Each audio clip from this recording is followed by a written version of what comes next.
Muchísimas gracias, Lidia, muchísimas gracias a todos. Realmente para nosotros en la Fundación Mexicana para la Salud es un gusto el estar constantemente llevando este tipo de webinars, de pensamiento, de reflexión, de temas tan importantes para México como son precisamente diabetes y todo el cuadro de enfermedad cardiovascular. Es un lujo el hoy contar con la presencia del doctor Carlos Aguilar y de nada más ni menos que el doctor Rafael Lozano. Entonces, no me queda nada más que a nombre de la Fundación Mexicana para la Salud agradecer la presencia de todos ustedes y estaremos listos para discutir y al final para llevar a cabo una buena sesión de preguntas y respuestas. Así que le cedo la palabra a Carlos y también a Rafa, con quien tengo el gusto de tener buenas discusiones constantemente de temas de salud pública y que sin duda tenemos que seguir trabajando ellos, nosotros, todos ustedes, para encontrar realmente salidas a las coyunturas de salud en México y en el mundo. Hoy nos preocupa cada vez más cómo vamos a reducir la brecha de acceso. Y reducir la brecha de acceso empieza por precisamente ver cómo nos deberíamos de cuidar, cómo nos mantenemos sanos, cómo hacemos bien las cosas para que después no se complique. Hablemos hoy de diabetes y de enfermedad cardiovascular. Por favor, Carlos, Rafa, adelante, Carlos. Muchas gracias, Héctor. Muchas gracias, Lidia. Es para mí un honor hacer la presentación del doctor Rafael Lozano. El doctor Lozano es médico cirujano por la Universidad Nacional Autónoma de México, maestro en medicina social por la Universidad Autónoma Metropolitana. Actualmente es profesor de ciencias para la métrica de la salud en la Escuela de Medicina de la Universidad de Washington en Seattle y director de sistemas de salud del mismo instituto, cuyas siglas son IHM, que ustedes verán a lo largo de la presentación. La experiencia del doctor Lozano es notable. Previo a los cargos presentes, fue director de investigación en sistemas de salud del Instituto Nacional de Salud Pública, director general de información en salud de la Secretaría de Salud de nuestro país, y además laboró en la Organización Mundial de la Salud en el Grupo de Información en Salud para la Evidencia. Más allá de sus méritos académicos, destaco su incansable trabajo en generar evidencia para las políticas públicas de nuestro país. Gracias al trabajo del doctor Lozano y de su grupo, contamos con indicadores de carga global de enfermedad en casi todos los estados de la República y ha puesto en particular relevancia problemas como la diabetes y la nefropatía diabética a nivel mundial. Muchas gracias, doctor Lozano, por participar en este esfuerzo colaborativo entre Fonsalud y el Instituto Nacional de Ciencias Médicas y Nutrición. Adelante, doctor.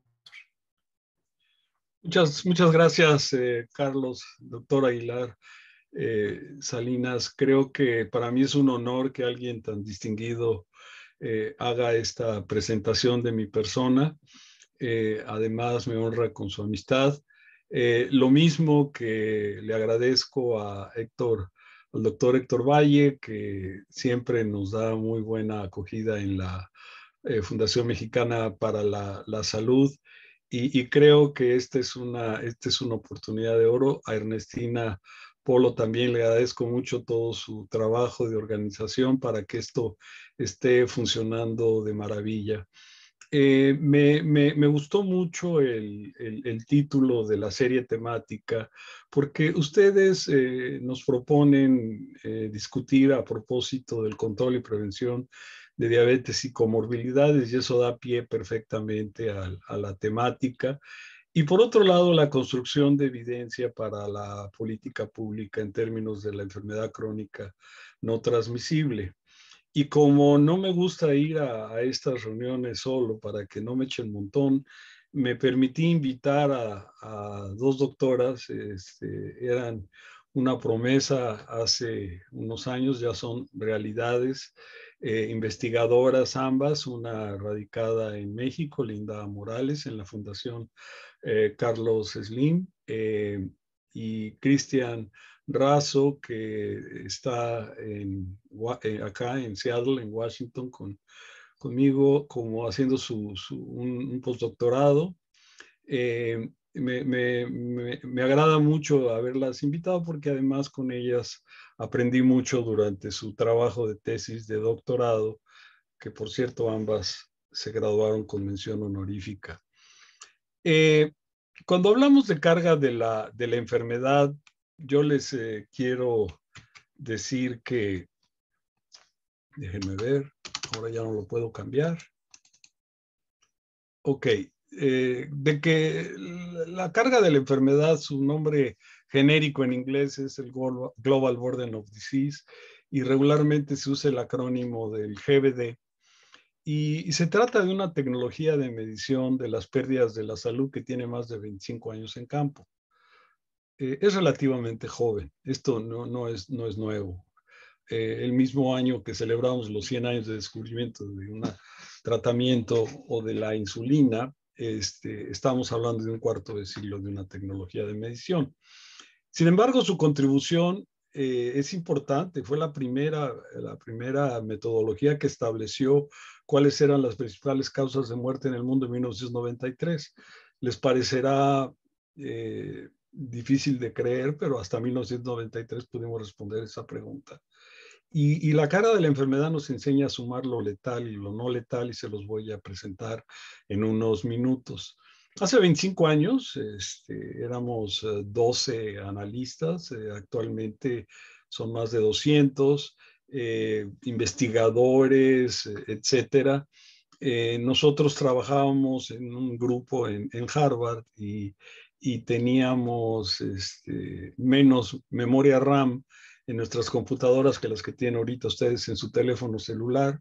Actualmente la cantidad de memoria RAM que tiene el Instituto para la Métrica y Evaluación de la Salud es impresionante. Tenemos más de 5,000 colaboradores. Nuestro campo de estudios se ha expandido para estudiar a todo el mundo, 387 enfermedades, 363 enfermedades, 87 factores de riesgo. No sé cuántas publicaciones y cuántas referencias se han generado, pero se pueden decir que más de 1,000 publicaciones relacionadas con esto y referencias muchísimas, cientos de miles. Pero más allá de la cuantifrenia, la pregunta clave es si esta tecnología ha contribuido en las decisiones de los gobiernos, de las organizaciones internacionales, de los donadores, de los investigadores, investigadoras, si ha contribuido con la comunicación y si ha influido en el resto de la sociedad. ¿Ha logrado lo que se propuso, lo que se propone? ¿Y qué tanto se conoce la carga de la enfermedad? Son preguntas que voy a tratar de contestar a lo largo de mi presentación, de nuestra presentación, que está organizada en estos temas. Primero una serie de definiciones, posteriormente una descripción de lo que es la carga en México. Vamos a hablar también de la carga atribuible y vamos a hablar un poquito de futuro.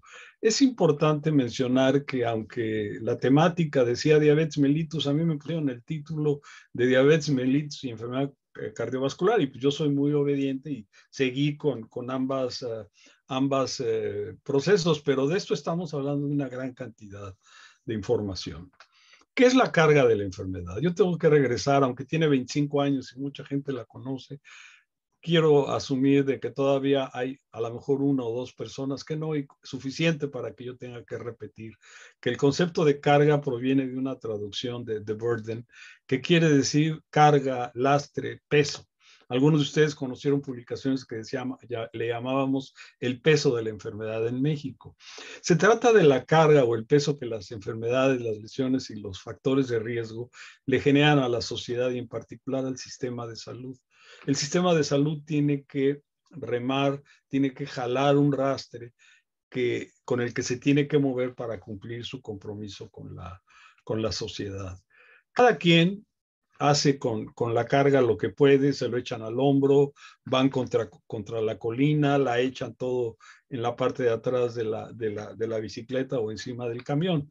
Más formalmente, estamos hablando de un esfuerzo científico y sistemático para cuantificar la magnitud comparativa de la pérdida de la salud, de todas las enfermedades importantes, lesiones y factores de riesgo por edad, sexo y población y con el tiempo. Es decir, intentamos dar una visión holística de lo que está sucediendo en una sociedad y en el mundo en materia de pérdidas de la salud. ¿Qué es lo que mide la carga de la enfermedad? Y nos dimos cuenta de que no se pueden medir los eventos. O sea, que se pueden medir los eventos, pero estos eventos que no se pueden agregar no nos dan una medición adecuada. Es decir, por un lado yo cuento la carga a partir de las pérdidas de la salud por defunciones o por enfermedades, pero son eventos que no los puedo agregar. Y tuvimos que cambiar la unidad de medida para poderlos agregar. El tiempo que se pierde por muertes prematuras y el tiempo que se vive con discapacidad es lo que nos da la unidad conceptual de medida que se va a ejemplificar en este esquema. Supongamos la historia desde el nacimiento hasta la muerte, y eso es lo que en el momento que sucede la muerte, nosotros vamos agregando los años perdidos por muerte prematura. En los diferentes eventos de enfermedad, lo que vamos es a calcular la frecuencia de estos casos, los ponderamos por un nivel de discapacidad y es lo que consideramos los años vividos con discapacidad. Al agregarlos es que generamos los años de vida saludables perdidos, que tienen sus acrónimos en inglés, los YLDs, los YLL y los DALYs. Todos estos son indicadores de pérdida. El único indicador positivo en salud es el conocido como la esperanza de vida saludable, que lo que hace es tomar la esperanza de vida, que no es más que la experiencia de la mortalidad de una sociedad en un periodo de tiempo, y le descuenta la prevalencia de los YLDs, y así es como se calcula la esperanza de vida saludable. No es motivo de esta presentación. Lo que sí es motivo de esta presentación es entender la carga de la enfermedad en México a las transiciones. Permítanme establecer la definición de transición, que es un estado intermedio entre uno más antiguo y otro al que se llega después de un cambio. Es decir, hay la temporalidad, hay el cambio y hay dos momentos, el estado anterior y el nuevo. Vamos a analizar algunas transiciones, la demográfica, la de causas de enfermedad y muerte, que también le hemos llamado la transición epidemiológica, la transición de la atención a la salud y una transición conceptual o de la percepción de salud-enfermedad. Empecemos por la demográfica utilizando los conceptos de las proyecciones de CONAPO. Ustedes pueden ver en la línea azul la disminución de la natalidad, en la verde la disminución de la mortalidad. Ese piquito rojo es el COVID.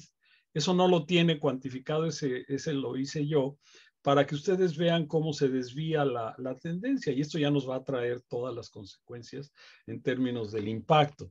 Y lo que vemos en la línea morada es el crecimiento de la población. Del lado derecho, la proyección de CONAPO se queda en 2050. Del lado derecho les pongo proyecciones hasta 2100, de diferentes unidades. La nuestra, la que está en más oscuro, en color oscuro, es la que está estableciendo, la que está en color azul es la que está estableciendo el escenario de referencia de que la población en México va a dejar de crecer en 2060. Y a partir de ahí va a empezar a descender. Y eso tiene unas implicaciones brutales en términos de salud, en términos de economía, en términos de lo que significa la carga de la enfermedad. Ahí vemos la transición de las estructuras de población con los datos de CONAPO, y del lado derecho vemos cómo está el gasto que le estamos haciendo al famoso bono demográfico, en el cual pues sí estamos construyendo una pirámide cada vez más dependiente. La transición de la mortalidad se las muestro en dos esquemas. Estos esquemas, arriba está 1990, abajo está 2019, está basado en el estudio de IHME, y lo que vemos ahí son agrupaciones de enfermedades en diferentes colores. La SB, enfermedad cardiovascular, neoplasias, en color azul, en un color más pálido, anaranjado o rosa, están las transmisibles, y en un color verde están las lesiones y los accidentes. Y entonces vemos que de 1990 a 2019, 30 años, pues se ve que hay un incremento en el color azul. Pero vean ustedes el incremento en la proporción de enfermedades cardiovasculares y de diabetes y enfermedad renal crónica. Es decir, de un 23% que había en la mortalidad subió a un 35.9%, y eso que no tenemos 2020, donde seguramente vamos a llegar a un 40%. Si vemos la transición de la enfermedad, y aquí estoy midiendo prevalencias, utilizando el mismo esquema de la carga de la enfermedad en México, y entonces vemos que hay una modificación de tienen menor presencia las enfermedades crónicas que estamos estudiando, tienen mayor presencia otras enfermedades, y su contribución cambia de un 9.4% del total de los casos prevalentes en 2019, en 1990 a 18% en 2019. Estoy hablando del total de la población, no solamente de adultos y ambos sexos. La transición de la atención a la salud es prácticamente la consecuencia de lo que estamos viendo. Y esta consecuencia debe de ser analizado desde mi punto de vista con un proceso de adaptación justamente a la transición de la enfermedad e integrar estos tres componentes que le llamo la triple C.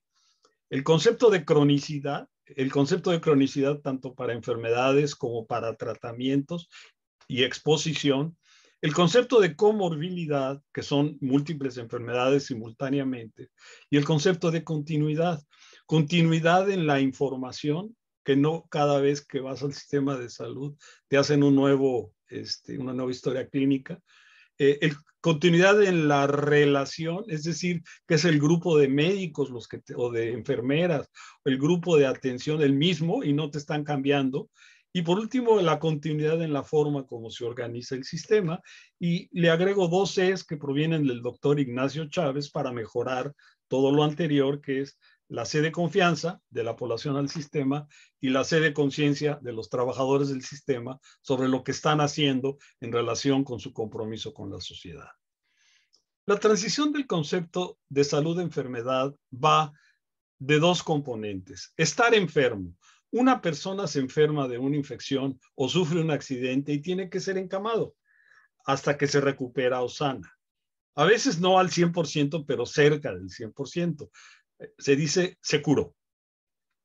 Y ser enfermo, de estar enfermo, la transición es a ser enfermo. Una persona que se enferma de una enfermedad crónica no transmisible o sufre secuelas de un accidente o de una enfermedad infecciosa después de ser atendido. Aunque su problema de salud está controlado, sigue siendo un enfermo.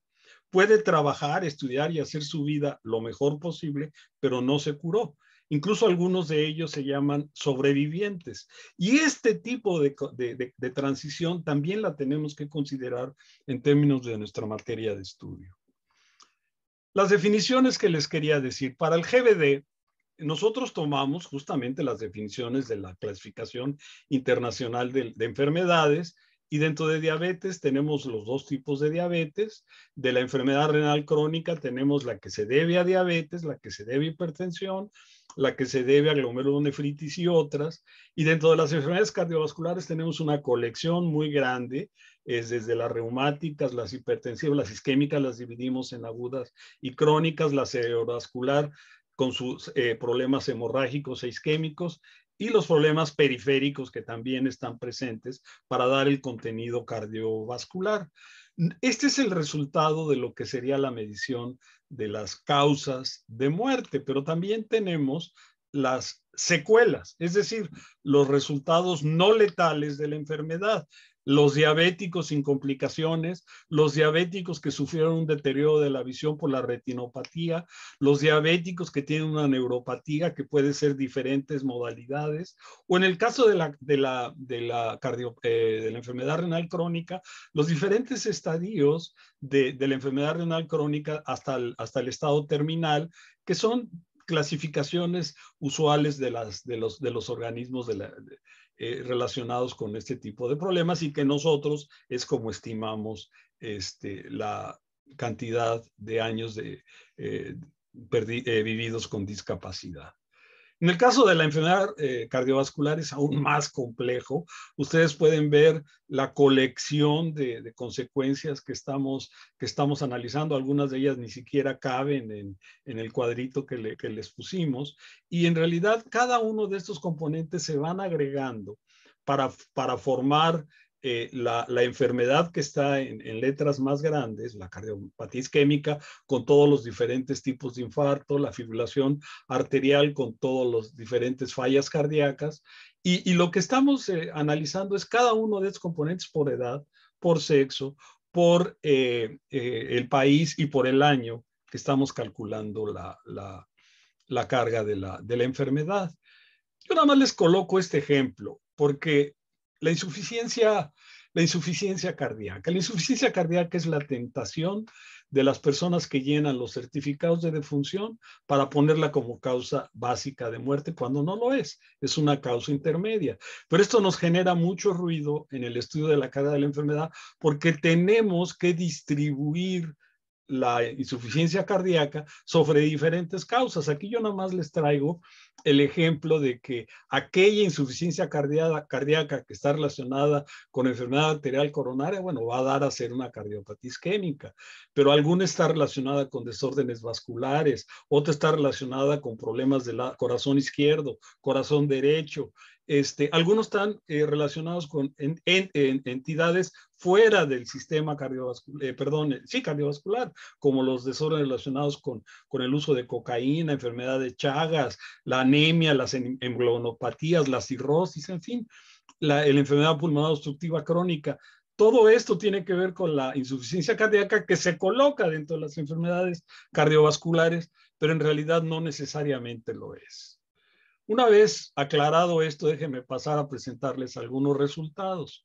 En 2019, esta era nuestra lista de causas. Estamos por publicar 2020, pero ahí andamos por los problemas del COVID y las estimaciones. La primera causa de muerte en México, de acuerdo a nuestros cálculos, es la cardiopatía isquémica y ahí están en orden la diabetes, la enfermedad renal crónica, la cirrosis. Es importante que distingan los colores. El color azul tiene que ver con enfermedades crónicas no transmisibles, el verde con lesiones y el naranja con enfermedades infecciosas o transmisibles o de la maternidad, perdón, de la reproducción o de la nutrición. El supuesto que hay cuando tú presentas las causas de muerte es que los que no están en esta lista no están enfermos, cosa que no es cierto. Sin embargo, además asumes de que todos se mueren a la misma edad y no. Si metes los años perdidos por muerte prematura, dándole más importancia a las muertes en edades jóvenes, pues te cambia el orden. La violencia se va al número 4, los accidentes de tránsito se van al número 7, pero lo importante es que nuestras tres causas ejes están en los 3 primeros lugares. Si ves la discapacidad, desaparecen las enfermedades de las lesiones y desaparecen las enfermedades transmisibles y se quedan puras enfermedades no transmisibles, pero dentro de las 10, la diabetes es la primera y la enfermedad renal crónica es la número 10. Cuando sumas en la columna número 2 y la columna número 3, tienes un orden diferente, pero siendo la diabetes la primera causa de carga de la enfermedad en México, la cardiopatía isquémica en tercero y la enfermedad renal crónica en segundo. Vamos a ver ahora las principales casos incidentes. No hay ninguna de nuestros 3 problemas, de los 2 problemas que estamos viendo, diabetes y enfermedad cardiovascular, pero hay otros. Esto es por lo que la gente acude al sistema de salud o debiera acudir. Estos son los casos prevalentes. Aquí aparece en el número 10 la enfermedad renal crónica, pero la gente tiene más problemas orales, de dolor de cabeza, de infecciones en la piel, de enfermedades de transmisión sexual. Y ya cuando vemos a los factores de riesgo, pues empiezan a aparecer aquellos relacionados con lo que nos interesa. El problema de elevado nivel de glucosa, el índice de masa corporal elevado, la presión arterial sistólica, etcétera. En el quinto lugar, los factores relacionados con la dieta, incluso por encima del consumo de alcohol. Si vemos el problema que tenemos enfrente, ¿cuál es la carga de la enfermedad de las enfermedades cardiovasculares, de la diabetes mellitus? Y yo puse de la enfermedad renal crónica porque nosotros en la carga de la enfermedad separamos la enfermedad renal crónica diabética de la diabetes. Entonces, por eso aquí están incluidas. Y ustedes pueden ver la diferencia entre Quintana Roo y la Ciudad de México con la carga de cada uno de estos estados. Y se ve una tendencia, sobre todo muy similar en la enfermedad cardiovascular, pero no en la diabetes y tampoco en la enfermedad renal crónica.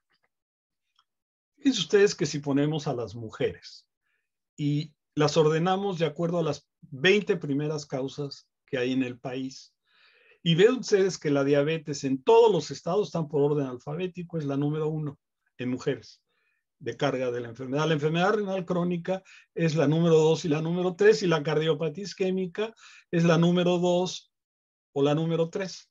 O sea que la carga en las mujeres está concentrada en estos 3 problemas. Por ejemplo, ustedes pueden ver, no sé si lo noten, en el fondo de la columna, la violencia interpersonal es la 5ª causa en Baja California, en las mujeres. Si nos vamos a los hombres, en los hombres pasa una situación ligeramente diferente. La diabetes sigue siendo entre la primera y la segunda causa en casi todos los estados. La cardiopatía isquémica, la primera o la segunda causa en algunos estados. Pero la tercera, el renglón, nos muestra que la primera causa de carga de la enfermedad es la violencia interpersonal en una buena cantidad de estados. Por lo menos ahí está en Zacatecas, en Sinaloa, en Quintana Roo, en Oaxaca, en Morelos, en Michoacán, en Guerrero, Guanajuato, etcétera. Estoy hablando no nada más de muerte prematura, estoy hablando de muerte prematura y discapacidad, pero es fundamentalmente muerte prematura la que se está contabilizando aquí, y la enfermedad renal crónica se mueve entre el segundo y el tercer lugar. Las enfermedades cerebrovasculares bajan al 10º o 9º lugar con respecto al otro tipo de causas como los accidentes o las anomalías congénitas. A lo largo del tiempo, la enfermedad cardiovascular en términos de los años de vida saludable perdido, tanto en hombres como en mujeres, ustedes pueden ver que es relativamente estable. Es importante su contribución, pero es relativamente estable. En el caso de diabetes y enfermedad renal crónica, no. Van creciendo, y este es un problema muy importante, no nada más su contribución, sino su crecimiento en términos de la proporción de años de vida que están tomando estas dos enfermedades. Si lo vemos en términos de edad, esto es más dramático, porque ustedes pueden ver en la gráfica superior a las mujeres casi el 50% de la carga después de los 80 años es debido a estas enfermedad cardiovascular, diabetes y enfermedad renal crónica. Y ven ustedes cómo va creciendo la carga de la enfermedad en las mujeres. En los hombres, a partir de los 65 años, representa el 40% de la carga. Es decir, 4 de cada 10 DALIs o AVISA perdidos en el país tienen que ver con diabetes, enfermedad renal crónica y enfermedad cardiovascular después de los 60 años en los hombres.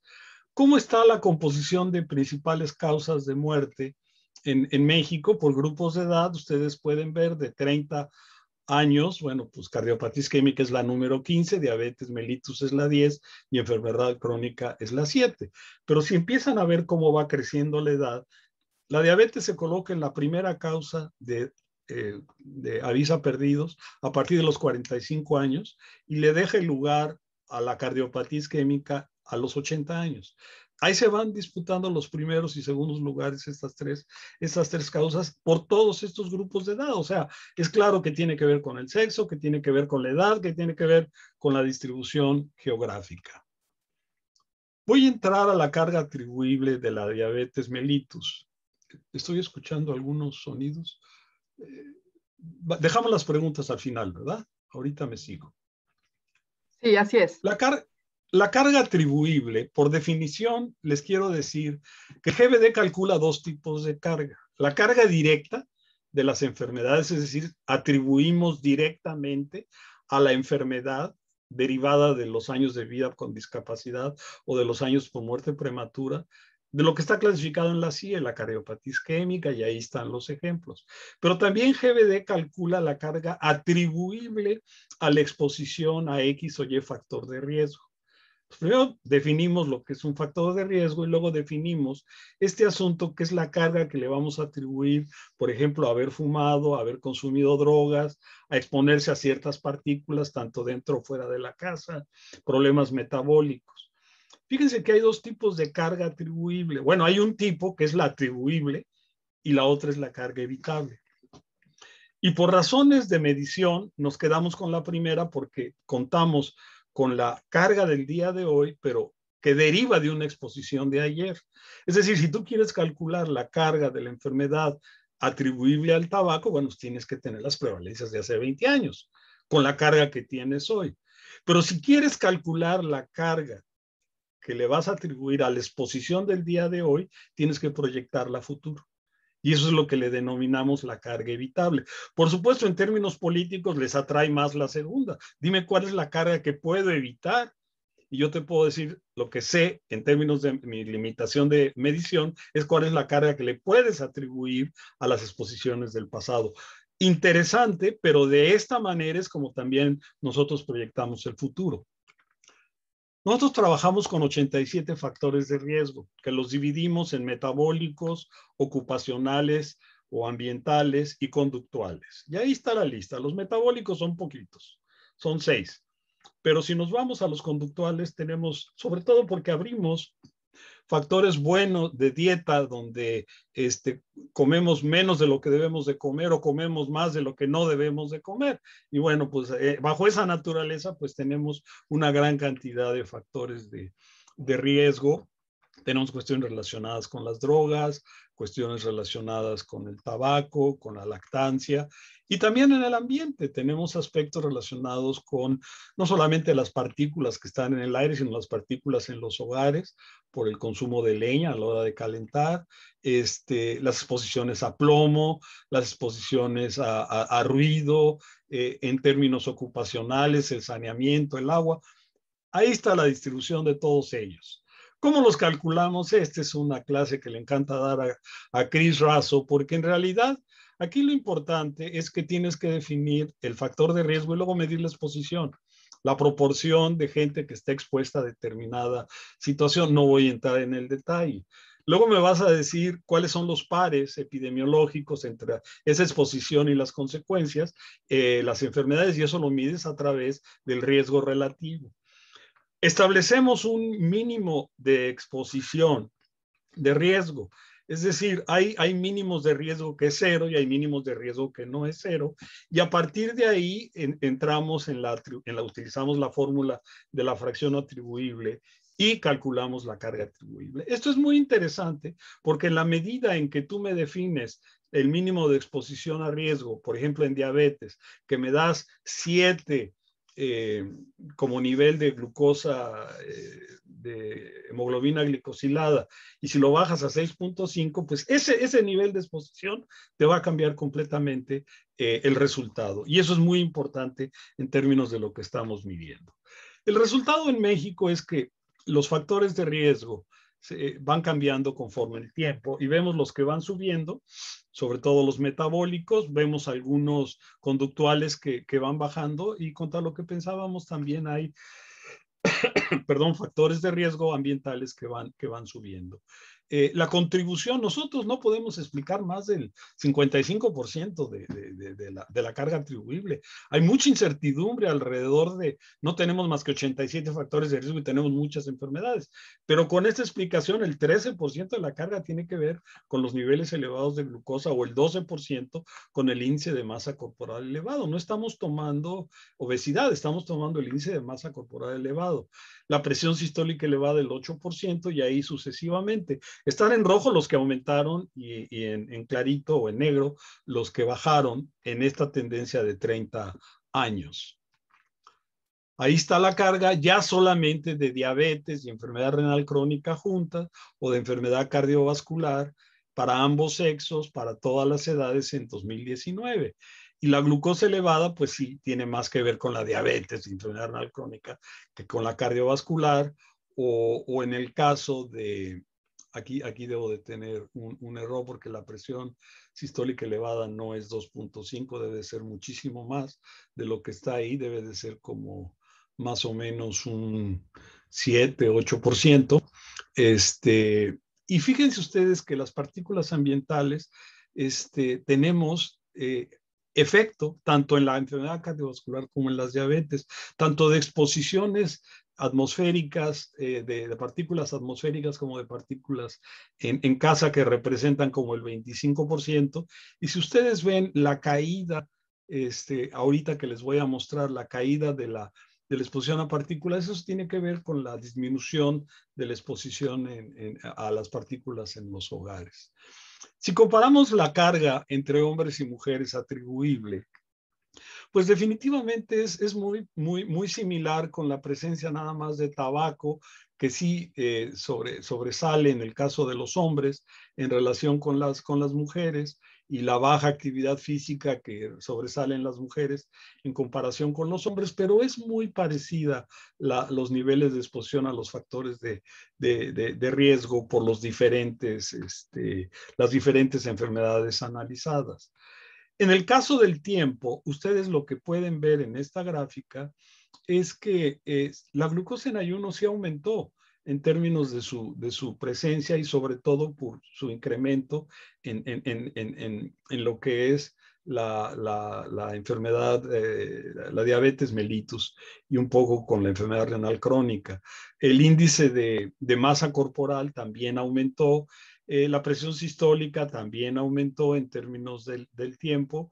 El colesterol también aumentó. Y fíjense ustedes que las partículas ambientales disminuyeron, sobre todo por la disminución, como les decía, de la exposición a partículas dentro del hogar. Es difícil establecer un diagnóstico en tiempo si no ves lo que puede pasar o puede venir en el futuro. Nosotros hicimos un cálculo en 2016, publicado en 2017, para ver cuál era, qué se esperaba de la esperanza de vida, de los años de vida perdidos, de la muerte prematura relacionada con esto, para 250 causas en 195 países. Tomé los resultados de este estudio. Este estudio se hace, como les decía, con 3 componentes importantes. Primero, pues tienes que analizar cómo van cambiando los factores de riesgo. En inglés le dicen los drivers del cambio. Tienes que ver algunos que son mucho más estables, o mucho más determinantes distales, más bien, como el ingreso, como la escolaridad, como la fecundidad. Y luego, bueno, también lo que no pudimos explicar con los cambios de estos factores de riesgo o de los determinantes, pues lo metimos a un modelo ARIMA, que nos intenta capturar la variabilidad en el tiempo. En México hicimos un artículo ahí en una publicación del CONAPO de la situación demográfica. Y miren ustedes, los factores de riesgo que utilizamos en las proyecciones. Esto es sin COVID. Todo esto es sin COVID. Lo hicimos cuando ni siquiera teníamos idea de qué iba a pasar. La escolaridad en México va creciendo, y de manera muy interesante. Para 40, mayor escolaridad en las mujeres que en los hombres. Los factores de riesgo metabólicos o son estables o aumentan, como el sobrepeso. Los factores de riesgo conductuales son los que van disminuyendo, ¿sí? O son estables. Y los factores de la dieta van creciendo, aunque la baja actividad física esté estable. Entonces, si tú tienes este panorama, lo que vas a tener es un incremento fundamentalmente con aquellas enfermedades que están asociadas a estos factores de riesgo. Y eso es lo que está resultando. La primera causa para 2040 es la enfermedad renal crónica en mujeres, la diabetes mellitus, la cardiopatía isquémica, aunque van disminuyendo. Es lo que se ve en lo que sería el escenario de mejor desempeño. La tendencia actual es que va a aumentar, pero podría disminuir, ¿sí? Va a aumentar un 64% la enfermedad renal crónica, va a aumentar un 63% la diabetes, aunque podría disminuir. En el caso de los hombres es muy parecido. La primera causa de carga para 2040 es la diabetes mellitus, aumentaría un 60%, la cardiopatía isquémica bajaría, en el caso de los hombres un 5%, en el caso de las mujeres igual. Este análisis está publicado. Esto está por publicarse, pero ustedes pueden ver la probabilidad de morir en México, y aquí sí hay COVID. Y en menores de 5 años vemos una tendencia descendente. No hay un efecto, no hay un impacto en México. Pero en enfermedades crónicas no transmisibles, y estamos tomando aquí la definición de la Objetivo de Desarrollo del Milenio 4.1, que es la que tiene que ver con las 4 enfermedades y la probabilidad de morir de 30 a 69 años. Las enfermedades son cardiovasculares, cáncer, diabetes y enfermedad pulmonar obstructiva crónica. Pues independientemente del COVID, nosotros venimos aumentando. Desde el año 2015, 2012 va aumentando la probabilidad de morir por estas enfermedades en México, y ahí seguirá con el paso del tiempo.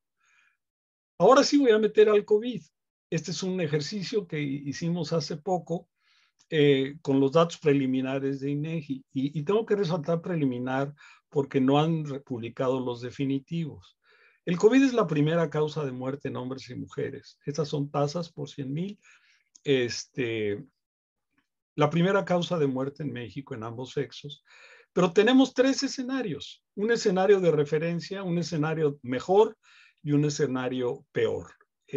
Efectivamente, lo que está resultando aquí es que el COVID puede ser la primera causa de muerte en 2020, pero no lo sería para 2025.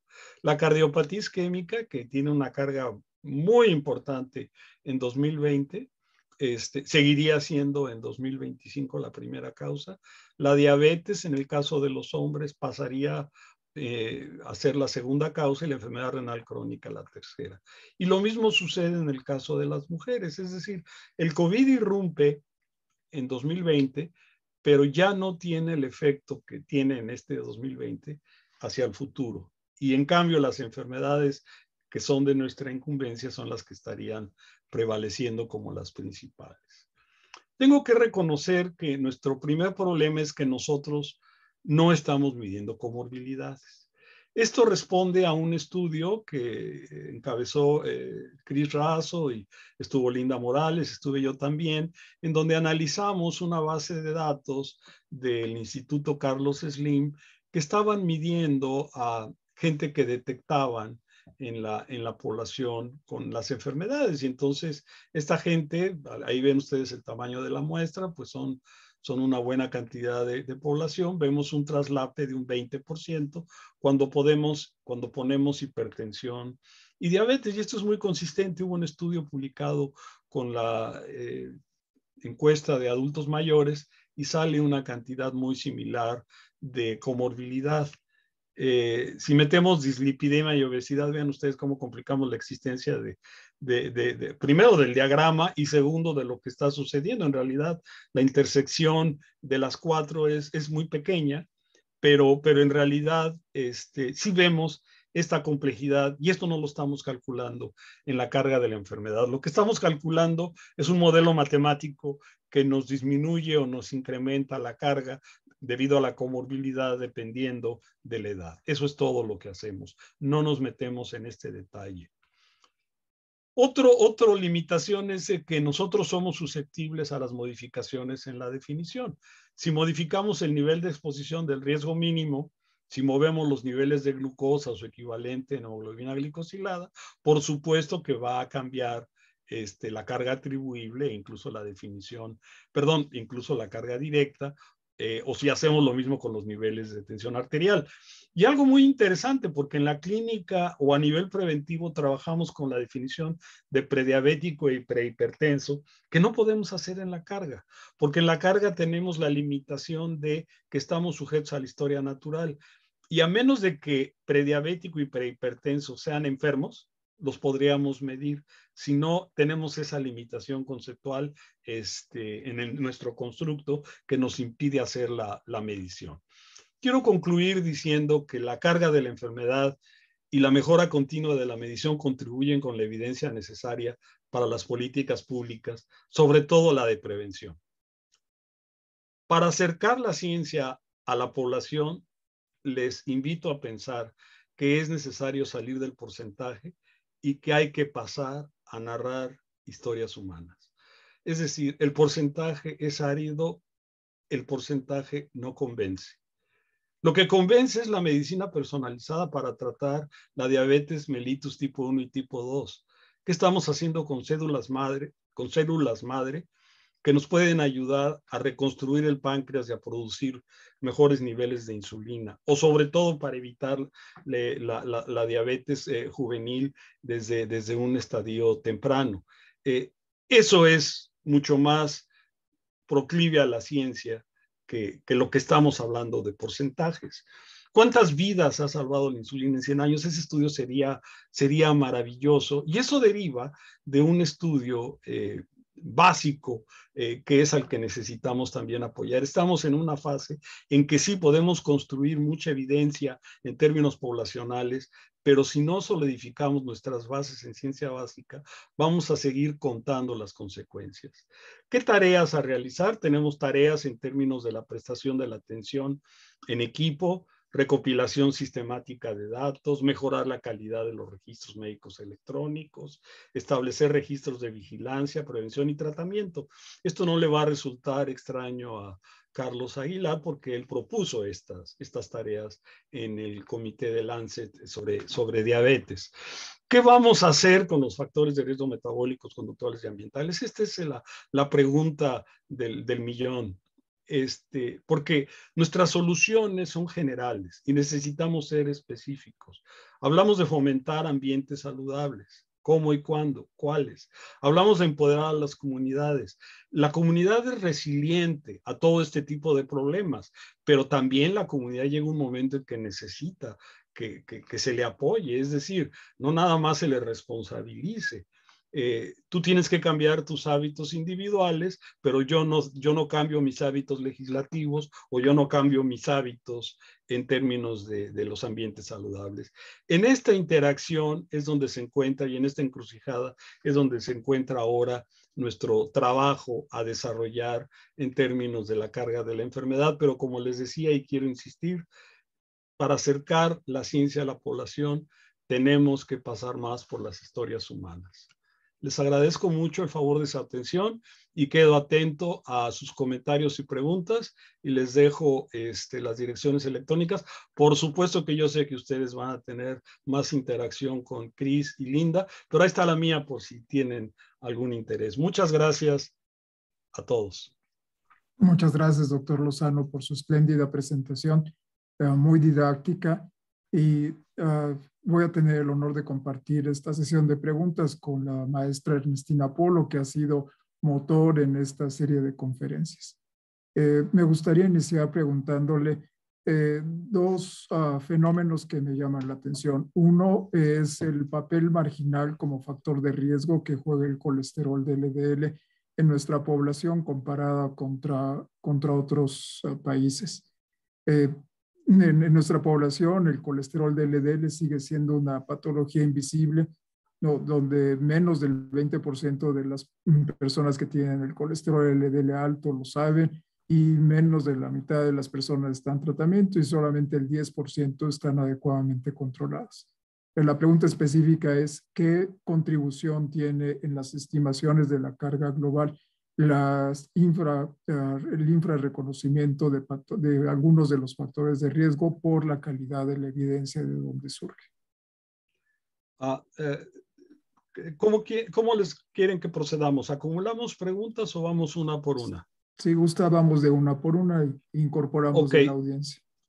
Muchas gracias. ¿Podría pedirle a la doctora Cris Razo? ¿Estás por ahí, Cris? ¿Me escuchas, Cris? ¿Le pueden dar sonido a Cris Razo? Lo voy a ver con Lidia, que tiene la parte técnica, ¿sí? Porque no sé cómo ingresó ella, si le parece, doctor. ¿Sabe qué? Que es fundamental, porque mi respuesta va a ser parcial y ella justamente acaba de hacer un seminario sobre la pregunta del doctor Aguilar. Y es muy coincidente. Si damos paso a otra pregunta, ¿no hay problema, Carlos? No, ninguno. ¿Me das chance? Gracias, Carlos. Por supuesto. Si le puede dar el derecho a voz a las dos, a Cris y a Linda, Se lo pido a Lidia mientras, sí, en lo que Sí, se responden gracias. otras. A ver, vengan otras. Ernestina, ¿quieres hacer alguna pregunta? Sí, mi pregunta y comentario tiene que ver con el trabajo que hacemos en FunSalud. Lo hemos platicado, de hecho lo platicamos hoy en la mañana con Héctor Valle. Tiene que ver, doctor Lozano, justo con la pregunta de los 64,000, que es cómo modificamos los ambientes, las conductas, los acercamos a la gente, y precisamente como nutrióloga. Mi pregunta es si existe, la primera parte del comentario de la pregunta tiene que ver en si existe una experiencia documentada de cómo utilizamos la información de este estudio para de veras construir, y pasando probablemente por las historias de vida de las personas sea necesario, para construir agendas y construir política pública. O sea, si existe ya un esfuerzo que traduzca toda esta información que es valiosísima y que pueda realmente utilizarse y llegar a la agenda y a la aplicación.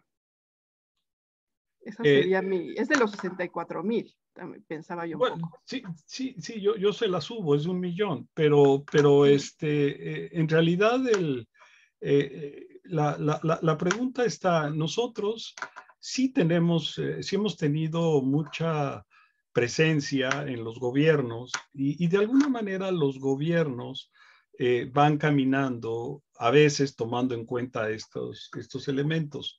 Le voy a decir una cosa muy simple. Si yo voy con una ministra, con un ministro, y le digo, mira, esta es la carga de la enfermedad de diabetes, enfermedad cardiovascular del primer año. Voy al año siguiente y le digo, mira, esta es tu carga con mejores métodos y mejores datos, y pues fíjate que aumentó. Y si voy el tercer año con el mismo asunto, no me va a dejar entrar a su oficina, porque lo que va buscando es que me diga, que yo le diga qué es lo que tiene que hacer y cómo lo va a hacer y cuánto le va a costar. Porque en realidad el pragmatismo que hay en la decisión a ese nivel es bien alto. Ahora, eso lo hemos ido avanzando. Por otro lado, tenemos la comunicación en medios hacia la población sobre los resultados de nuestro trabajo. Y en ese sentido, lo que nos ha ayudado mucho ha sido nuestro trabajo con COVID, porque ha sido muy intensa la difusión de este tipo de información. No igual con otro tipo de problemas. Hemos tenido buenos resultados con vacunación, hemos tenido buenos resultados con enfermedades infecciosas, algunas de ellas, pero le puedo decir que es un proceso en construcción. La narrativa la estamos cambiando. Yo se la empecé a mostrar en términos de cómo el sistema de salud debe ser más reactivo, más proactivo y no mantenerse recibiendo, sino le mostré esto de la CES. Tenemos que ver el asunto también de en qué fase está llegando la población. En cáncer lo hemos estudiado muy bien y sabemos los riesgos que hay para la población en términos de su evolución.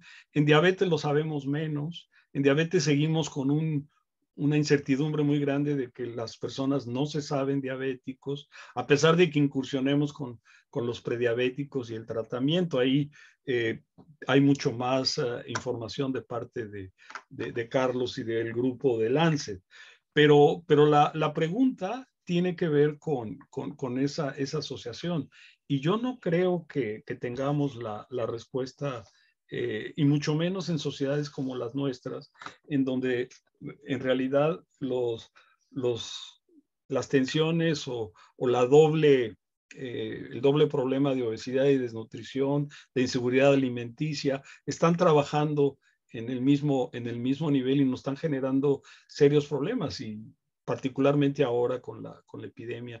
Entonces, yo no le puedo responder ni la mitad de su pregunta, pero sí le puedo decir que estamos apuntando en esa dirección, Ernestina. Y creo que las experiencias que nos está dejando el COVID pueden ser recuperadas para otro tipo de de enfermedades. De hecho, se ha tratado de aprovechar este asunto de la comorbilidad entre el COVID y las enfermedades crónicas sin mucho resultado, porque se le culpa a los individuos. Ahí el asunto es cómo trabajar mucho mejor desde la perspectiva del área de educación para la salud, de comunicación de los mismos ministerios de salud en los países. Quisiera nada más, quisiera ampliar un poquito y comentar sobre la respuesta, y ya tenemos a Linda Morales, entonces podemos acabar esta parte y seguimos con Linda Morales.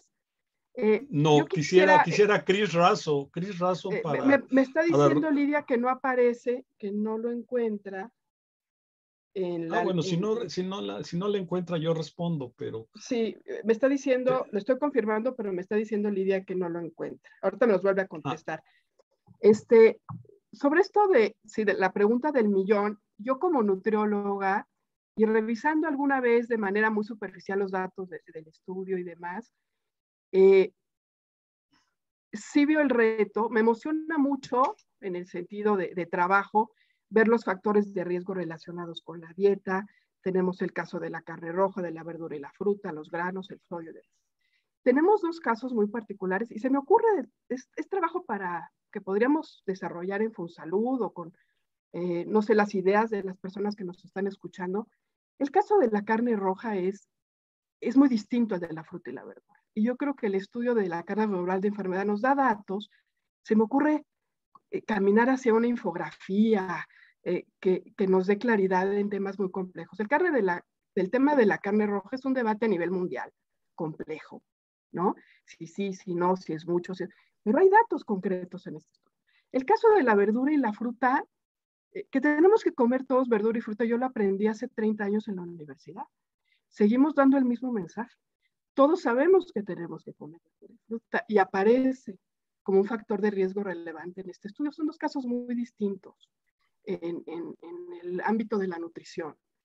Y sí es un reto para nosotros, los nutriólogos. Pienso yo que en Fonsalud, que es un trabajo que podríamos desarrollar, cómo nos acercamos a traducir esta información para apoyar el mensaje de la verdura y la fruta y aclarar el tema de la carne roja. A lo mejor no aclararlo en su totalidad, pero dar más información, ¿no? Son los casos a los que nos enfrentamos en el campo de la nutrición y son muy difíciles y creo que serían muy complejos más y sería útil trabajarlos y avanzar. Sería mi comentario, doctor Lozano. Muchas gracias. Mire, Ernestina, regularmente los académicos, los que nos dedicamos a esto, solemos dar respuestas honestas, pero a veces resultan insulsas para la población. A veces queremos ser muy rigurosos y es insuficiente.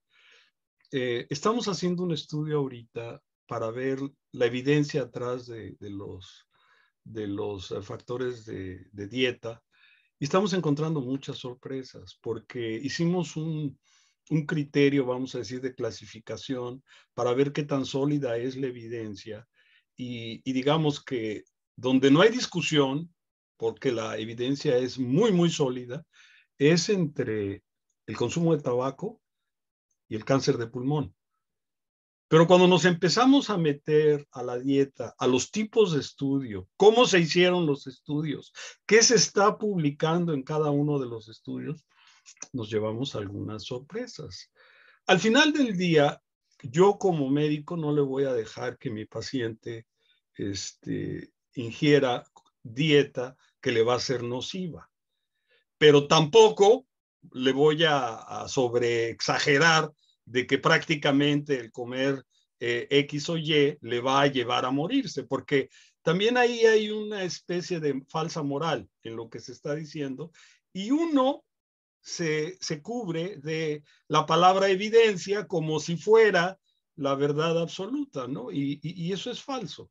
Atrás de esto, lo único que hacemos en ciencia es disminuir la incertidumbre. Eso es todo.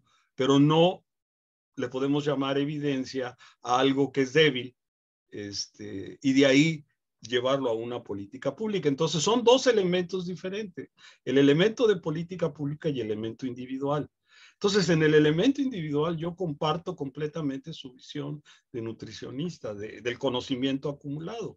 En el asunto de política pública, cuando tenemos que hacer una asignación de escasos recursos y quitarles a uno para ponerles a otros, es donde tenemos que tener más cuidado en cómo tomamos las decisiones. Y ahí, si no, le repito, no podemos dejar de ser rigurosos y tenemos que, ¿cómo se llama? Ser honestos. Entonces, en ese sentido, vamos a sacar esta publicación y vamos a, pues, cuestionar algunas de las verdades que se manejaban en términos de la dieta. Yo por eso quiero ser honesto, pero a veces esta respuesta resulta insulsa para la población. La población está esperando lo que le decía, tú dime qué hago.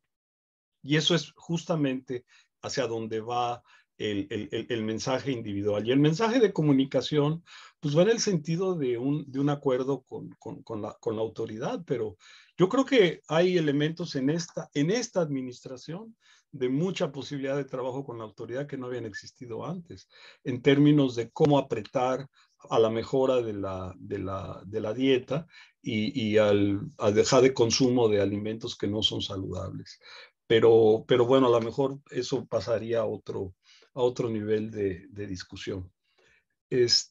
Me avisan que Cris Razo no pudo dejar de chambear con los negreros de HMI, Carlos. Entonces yo te contesto a reserva de que le voy a pedir a ella que haga una respuesta más adecuada. En particular, tú me preguntabas sobre el bajo perfil para México, que tú notabas que era muy marginal el impacto que le estábamos dando, ¿y te referías a diabetes o a cardiovascular o a las dos? A las dos. La de diabetes es esperable, pero la contribución cardiovascular sí me parece menor a lo que sí yo esperaría. Sí, mira, justamente tu comentario llevó a una revisión a fondo este año sobre cómo estábamos calculando el impacto del colesterol, particularmente con enfermedades cardiovasculares, que es donde se lleva a cabo. Se modificó la definición del mínimo, vamos a decir, de exposición, y eso trajo como consecuencia que la carga aumentó un 75% de lo que teníamos ahorita establecido. Ahora, las mediciones que tenemos para México, pues no son muy recientes, porque no hemos tenido mediciones a nivel nacional. Tenemos pocos estudios que no nos dan la posibilidad de expandir la muestra, y nos ayudaría mucho si tú tuvieras algo que pudiera contribuir, pero tenemos, o sea, incluso en la última, en Sanud, no están completamente listos los resultados, a reserva de que tú me corrijas con lo que te estoy diciendo. Entonces, el resultado que yo les mostré de 2019 deriva de estimaciones no recientes, y segundo, con un mínimo de exposición bajo que ya fue corregido. Yo lo que te puedo ofrecer, y lo traigo en algunas de las diapositivas de reserva, es qué tanto aumentó la carga hacia la enfermedad cardiovascular por la exposición a colesterol LDL. No, muchas gracias. Se publicó este año los resultados de la prevalencia de dislipidemias del 2012, del 2016, y ya están los resultados de la más reciente. Entonces, con gusto podemos intercambiar las bases de datos, y creo que puede ser muy útil porque la prevalencia de hipercolesterolemia ha estado subiendo, sobre todo en el periodo de 2006 a 2012, pasó del 28% a cerca del 42% de la población. Y esto se concentró sobre todo en mujeres posmenopáusicas, que es algo inusual, porque generalmente el incremento se ve más en hombres, y en nuestra población lo que se vio más fue en mujeres posmenopáusicas, y la transición se da de manera abrupta de los 40 a los 60 años, con un escalamiento de cerca de 10%. ¿El resultado es es una muestra nacional o también? Sí, son las en Sanud. Son los datos. ¿Pero tiene representatividad estatal? Porque hay por algunas regiones. ¿Perdón? por regiones. Por regiones. Ok, pero ya si tenemos el nacional lo podemos usar. Es importante aclararle al auditorio que nosotros lo que hacemos es los cálculos. Por ejemplo, ahorita estamos calculando 2021. Ya 2020 ya.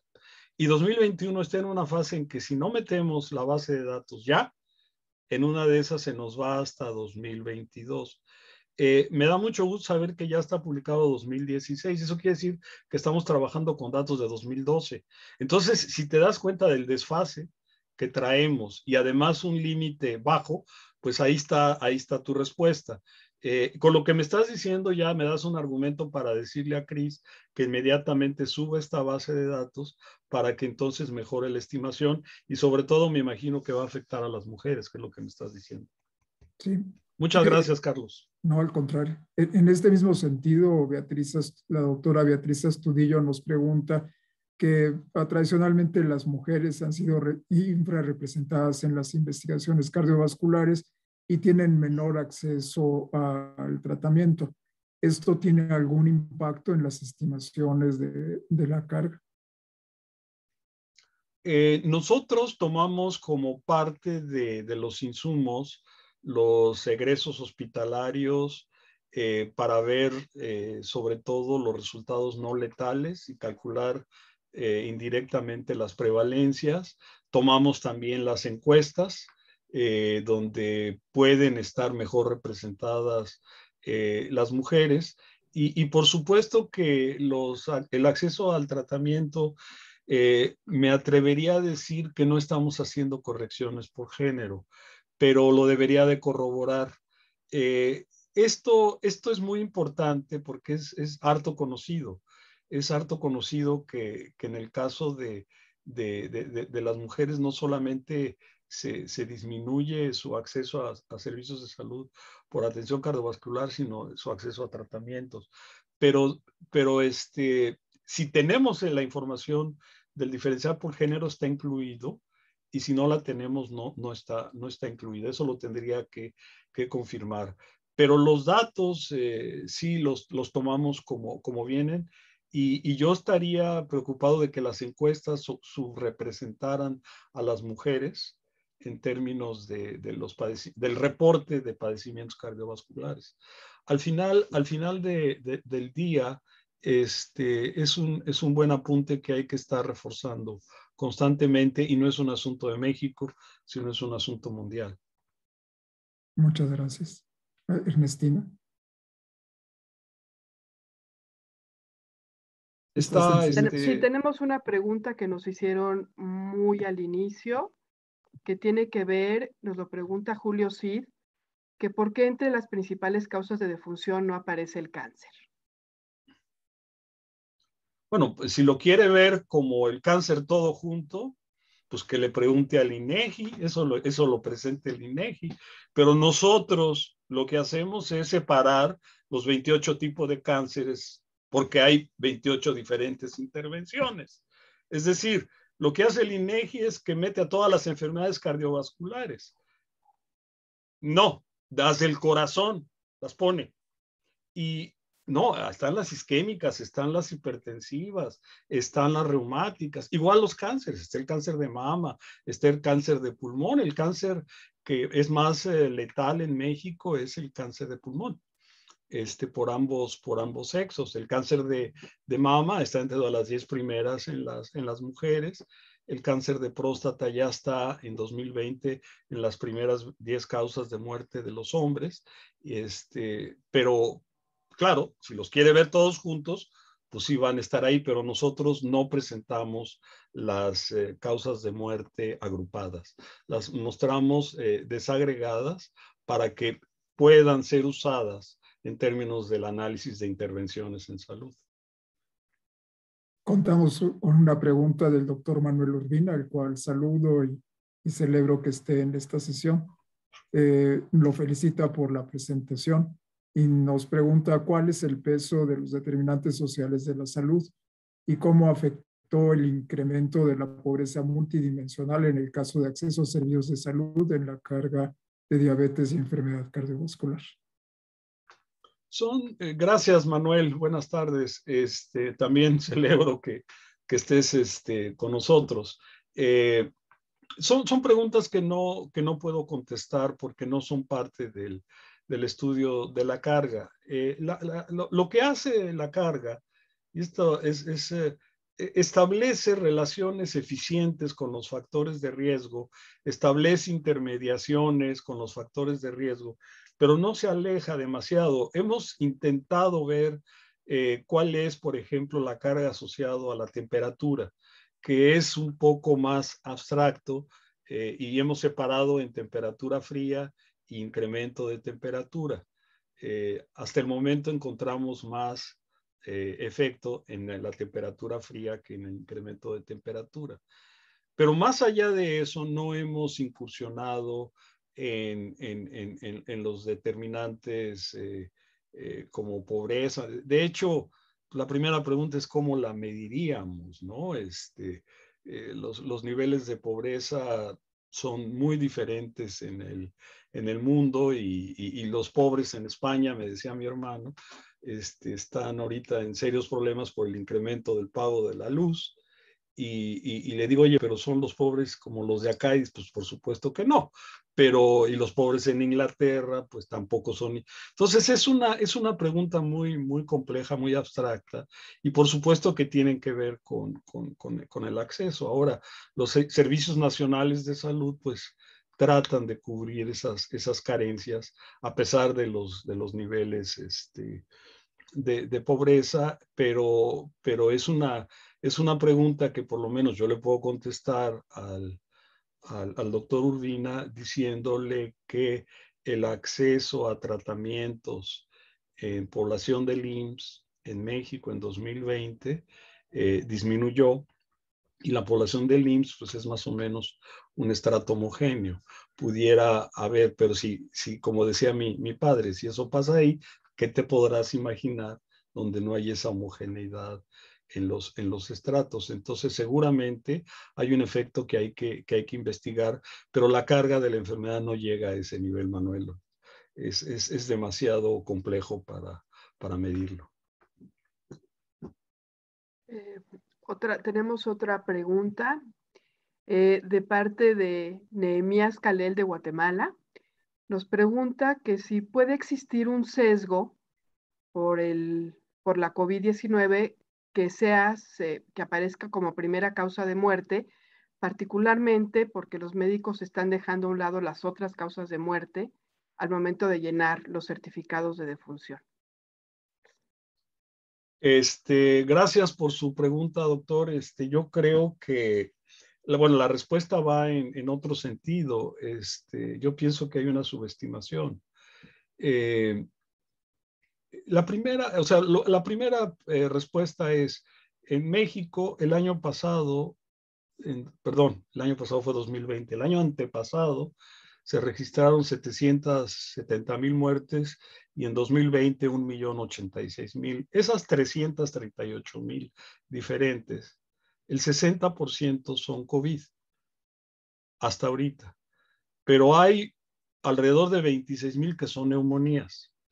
Yo creo que la mayoría pensaría que esas 26,000 o un 80% de esas son COVID, porque pues era un traslape de diagnósticos.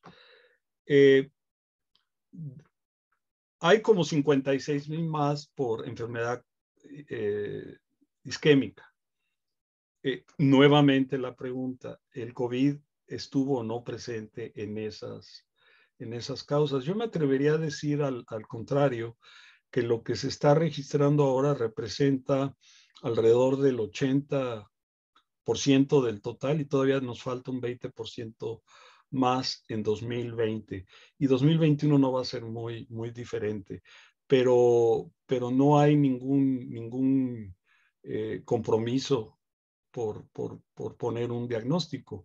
Lo que sí está estudiado y ya está demostrado es que en México hay una tendencia a poner diabetes en el certificado de defunción, y a veces hay que hacer una corrección por la dimensionamiento que se le da a la diabetes. Esa es otra discusión que la podemos tener en su momento. Tenemos una publicación al respecto, comparando poblaciones muy similares en el mundo, y sí, son los certificados de defunción. Tenemos un artículo donde probamos que los médicos certificaban, cuando había 3 líneas en el certificado de defunción, certificaban diabetes en la línea 4, y entonces ya no entraba a lo que sería la causa básica. Al poner la línea 4 dentro de las que sí contaban como causa básica, la diabetes emergió como la principal. Entonces, sí hay una proclividad, pero al revés, doctor. Lo siento mucho que pensara que iba en favor del COVID y más bien no. Una tendencia que se ha visto en las últimas 3 décadas es que la diabetes y en general todas las enfermedades metabólicas aparecen a una edad más temprana, particularmente en la población con etnicidad nativoamericana. Es muy evidente que cada vez son diagnosticados a una mayor proporción antes de los 40 años. Y hay algunos reportes que han propuesto que la infección por COVID puede ser un factor precipitante o que aumente el riesgo a mediano plazo de la diabetes. Dado es que últimamente se ha afectado más la población joven, ¿planean ustedes ajustar sus modelos para tomar estos cambios en el tiempo que se esperan en nuestra población? Por supuesto, no, es una excelente pregunta, porque en realidad el COVID es una enfermedad infecciosa. Entonces, es muy importante que nos quede a todos claro que las reglas que pone la OMS, que acuerda para definir la causa básica de muerte, son muy específicas. Por ejemplo, si hay una defunción, por desgracia, durante el embarazo, parto y puerperio, y la mujer murió por hepatitis, es una muerte materna indirecta. Si murió por COVID, es una muerte materna indirecta. En el caso de COVID, de una enfermedad crónica, es el COVID la causa de muerte porque estaba presente. Pero ya el COVID desaparecido, pero que generó problemas, ¿cómo se dice?, en las células del páncreas, que empezaron a tener insuficiencia en términos de producción de insulina, y entramos a toda esa discusión metabólica. Es la diabetes la causa de enfermedad, aunque haya tenido un origen infeccioso. Esa es una discusión muy importante, y sí, por supuesto que lo tenemos que incorporar en nuestros análisis. Aquí el problema central es la falta de estudios que nos permitan ser sólidos en nuestros análisis. Poco a poco ahí vamos con estudios poblacionales, Carlos, pero esto que tú mencionas, por supuesto que tiene que ser incorporado, pero también tiene que ser muy claramente especificado hasta qué límites, porque sí, está claro que la prevalencia de diabetes en jóvenes va aumentando y hay que encontrar las causas, y una de ellas tiene posiblemente que ver con lo que tú mencionabas, como un agente detonante de la diabetes en jóvenes, el COVID. Creo que tenemos una pregunta que creo que ya discutimos, pero la voy a mencionar. Nada más mencionar la que la estamos leyendo, creo que la discutimos al principio, y nos preguntan qué hace falta en materia de política pública para que haya una respuesta positiva por parte de las poblaciones, probablemente en materia de estilos de vida, ambiente y demás. Creo que lo discutimos al principio, es la pregunta del millón, ¿no? Lo de política pública. ¿Sí estamos de acuerdo? ¿Y seguimos a la que sigue o algún comentario? El problema de las políticas públicas es que, como se dice, tiene que estar sustentado en buenas bases, pero por otro lado también tiene que haber mucha disposición de ejecutarlas. El trabajar en áreas de comunicación, realmente necesitamos reforzar mucho la narrativa, e insisto, y no me quiero salir de ahí, tenemos que hacer más humana nuestra narrativa. Es decir, si a mí me preguntan, oye, es que mi hija tiene diabetes tipo 1 y he escuchado de ensayos clínicos que pueden servir con un nuevo medicamento, pues la pregunta es muy específica. Y sobre esa base es donde tenemos que entender cuál es la interacción entre, y lo voy a decir así de fuerte, entre el Comité de Moléculas Nuevas que está aceptando medicamentos y los ensayos de los investigadores que están empujando a saber más y a definir mejores tratamientos. Porque yo no me puedo imaginar un niño o una niña que de repente se entera que el comité aprueba un tratamiento y se cancela ese ensayo clínico que venía de alguna manera dándole una respuesta a este niño. Y por otro lado, bueno, lo más complejo es que cuando tenemos que actuar de esta manera, pues también tenemos que ver cómo cubrimos esos gastos, porque son costosísimos esos tratamientos de medicina personalizada. Pero realmente esto va en combinación en la comunicación con los cambios de factores de hábitos de vida y alimentación, etcétera. Tenemos que tener los dos elementos en paralelo. Entonces, ahí es donde yo entro en esta discusión que tiene que ver con las políticas públicas y la forma como se están desarrollando. Y yo nada más para complementar, en algún momento cuando hacíamos etnografías y estudios cualitativos y, en el Colegio de México y en la Universidad Iberoamericana en su momento, cómo fueron útiles estos estudios aplicados a la nutrición para conocer las historias humanas. Y yo quiero regresar a lo de las verduras y frutas porque siempre somos las nutriólogas que recomendamos verdura y fruta, pero es complejo. Se suena fácil, pero no es tanto. Y el estudio cualitativo de por qué sí, por qué no, porque todos sabemos, pero no lo hacemos, llevamos 30 años diciéndolo. Y estudiamos, yo le digo a mis estudiantes, estudian 5 años para decir que hay que comer verdura y fruta, ¿no?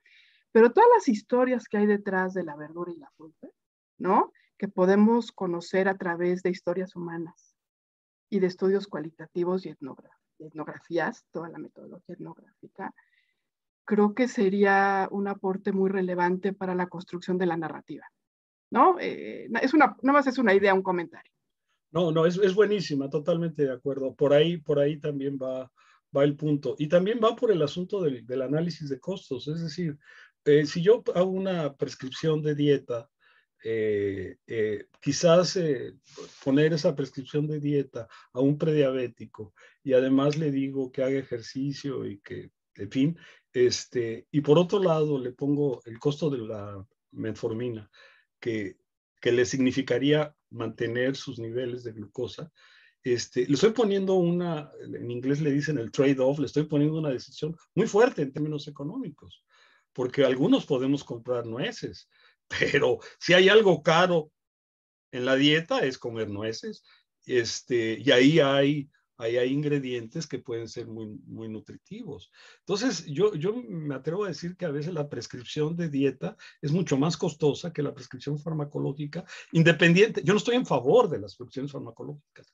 no se me vaya a malinterpretar, pero también tengo que tomar en estos análisis etnográficos esas decisiones, porque al final del día nos enojamos porque comen torta de tamal o que porque se toman una Coca-Cola de 2 litros, pero por otro lado, las implicaciones de eso derivan de los estudios que usted dice, Ernestina, y sí hemos descuidado, o a lo mejor los hemos difundido menos, a lo mejor hay mucha antropología que se está realizando, pero que no se está incorporando a la narrativa. Completamente de acuerdo con usted.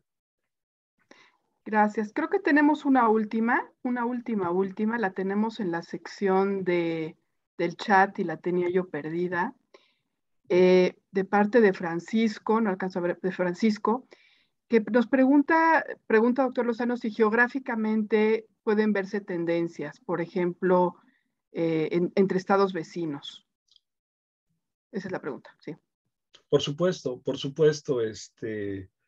sí es, digamos, Estado es una unidad administrativa. Yo creo que nos tendríamos que ir un poco más a ver áreas todavía más desagregadas, pero sí por Estado se ve claramente en la zona norte, en la península de Yucatán, donde pero tiene que ver con el consumo de los factores de riesgo. No me dejará mentir el doctor Aguilar, si dice que en promedio hay 40% de niveles de colesterol en el país, pues en la península de Yucatán eso debe de estar muy alto, y en el norte del país. Es decir, sí hay esta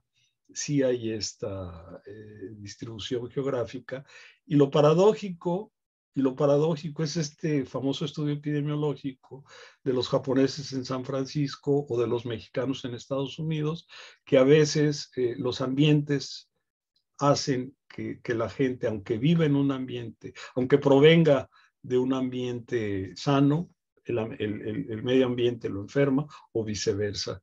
Eso también, y las colindancias geográficas tienen que ver con ese aspecto. Entonces, sí hay, y se ve perfectamente la tendencia, y eso trae otro fenómeno que se polariza.